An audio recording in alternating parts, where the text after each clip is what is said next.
त्या महागाव तालुक्यामध्ये महात्मे आपल्या जन्माला आले. लय मोठं भाग्य आपल्या गावाचं, लय मोठं भाग्य. ज्या गावामध्ये सप्ते होत नाही माऊली महाराज, ज्या गावात सप्ते झाले नाही का, स्वतःच्या खर्चातून बाबांनी सप्ते चालू केले. आता मला या ठिकाणी यायला परवडत नाही, एवढ्या कमी याच्यात मी कुठंच जात नाही. कमी याच्यात म्हणजे कमी वेळात म्हणालो, दुसरा अर्थ काय काढू नका. एवढ्या कमी याच्यामध्ये आमचे बाळासाहेब असतील, बापूजी फक्त मला फोन करतात, महाराज वडाची तेवढी तारीख घ्या बरं काय, पैशाचं होईल काय नाही. लय तळमळ या माणसाला. नाही तो कुठं राहिला आमचा जालना जिल्हा, इतक्या कमी याच्यात आम्हाला यायला परवडत नाही. पण तळमळ त्या महात्म्याला.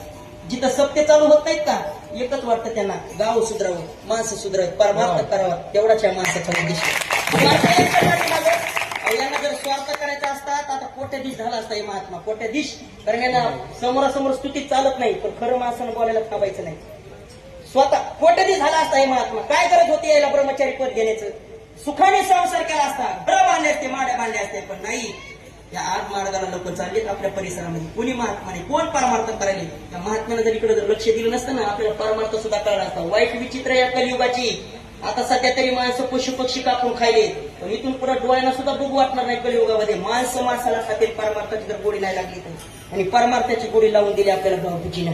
लय मोठं परमभागी. कुत्र्याला गती कधी सहन होत नाही, माणसाला दुसऱ्याची प्रगती कधी सहन होत नाही, आणि संत महात्म्याला लोकांची अधोगती सहन होत नाही. म्हणून असा जन्म झाला, आपण भाग्यवान असेल, परमार्थ करत चला, तुमचे आमचे मदत करा. बघू बरं म्हणतात राजा.